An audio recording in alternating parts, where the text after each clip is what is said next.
Wakil Menteri Hukum dan Hak Asasi Manusia, Edward Omar Sharif Hiarij atau biasa disebut atau dikenal dengan nama Edi Hiarij, akhirnya diberhentikan sebagai Wakil Menteri. Keputusan itu dikeluarkan oleh Presiden pada tanggal 7 Desember tahun 2023. Pada hari yang sama, Komisi Pemberantasan Korupsi atau KPK resmi menetapkan Edi sebagai tersangka kasus pemerasan. Dia diduga korupsi dengan kasus pemerasan senilai 8 miliar rupiah. Di luar kasus dengan dugaan pemerasan atau korupsi ini, Edi Hiarij juga ternyata menyampaikan laporan yang aneh sebenarnya.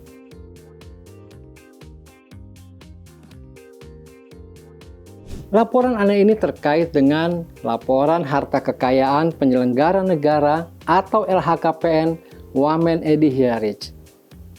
Laporan kan wajib disampaikan ke KPK. Ternyata untuk laporan kekayaan pejabat yang jadi tersangka pemerasan ini, perubahannya tampak aneh. Setidaknya itu yang dipublikasikan oleh Komisi Pemberantasan Korupsi. Coba kita lihat satu-satu. Dan dari yang paling aneh, Edi dilantik jadi Wakil Menteri Hukum dan HAM akhir tahun 2020, persisnya 23 Desember 2020. Sebagai pejabat negara, dia terkena peraturan wajib laporkan harta kekayaannya sesuai undang-undang terkait KKN, kemudian tentang KPK, serta peraturan turunan yang dikeluarkan oleh KPK. Nah, saat pertama kali melaporkan, yaitu 31 Maret 2021, total kekayaan bersihnya, kekayaan setelah dikurangi utang, sekitar 21,1 miliar dan utangnya hanya 4,4 miliar rupiah. Ini utang tak pernah dicicil apa? Dan gak didatengin debt collector mungkin, sebab angka utangnya sama persis pada tahun-tahun berikutnya. Pada tahun 2021, hartanya berkurang jadi 19,9 miliar.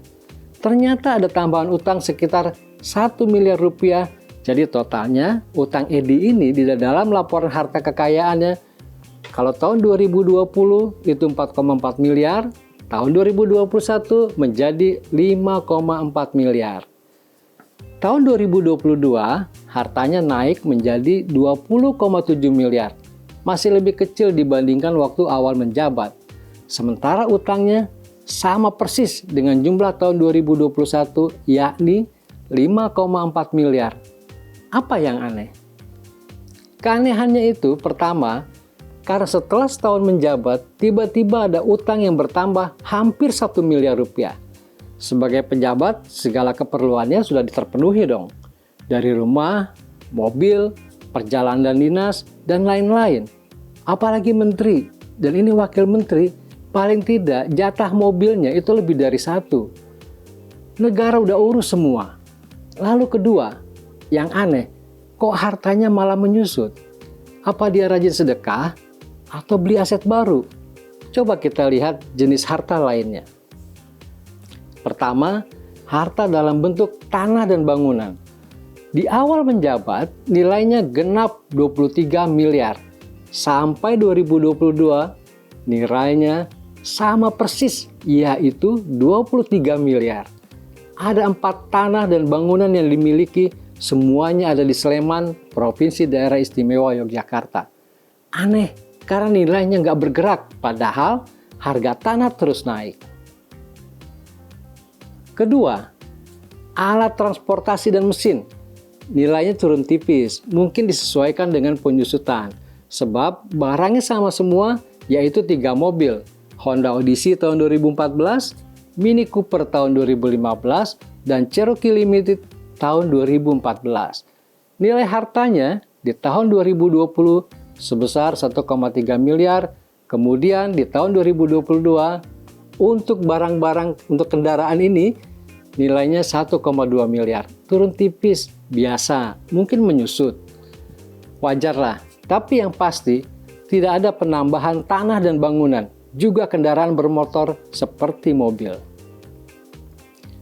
Keanehan ketiga, harta bergerak lainnya dan surat berharga tercatat nihil. Sebab 2020 sampai 2022 Edi nggak pegang surat berharga. Nah, jenis harta yang keempat ini asik. Kas dan setara kas. Ini uang yang mudah dicairkan. Bisa aja cash, bisa juga dalam bentuk tabungan atau deposito. Tahun 2020 nilainya 1,2 miliar. Di tahun 2021 turun sekitar 80 juta. Kemudian di tahun 2022 jadi 1,9 miliar atau naik sekitar 700 juta. Inilah keanehan-keanehan itu. Bagaimana konkretnya keanehannya itu? Simpelnya begini. Hartanya dalam bentuk tanah dan bangunan tidak nambah sama sekali. Begitu juga dalam bentuk mobil maupun motor. Ada 3 mobil dan motor nggak punya. Tapi hanya kas dan setara kasnya yang nambah.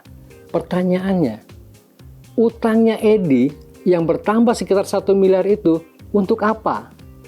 Jangan bilang, wah itu urusan dia. Ingat, sebagai pejabat negara, hartanya harus dilaporkan baik penambahan maupun pengurangannya. Kalau yang bertambah hanya cash misalnya, terus ngutangnya hanya pengen punya duit cash lebih banyak, kemudian diliatin tiap malam sebelum tidur?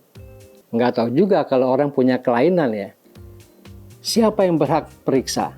Karena utangnya Edi bertambah 1 miliar, sekitar 1 miliar, kemudian di harta lainnya yang bertambah hanya kas dan setara kas. Nah, mestinya kan dikritisi. Kalau menurut undang-undang, yang berhak memeriksa adalah KPK. Pemeriksaan laporan harta kekayaan itu bagian dari tindakan pencegahan korupsi.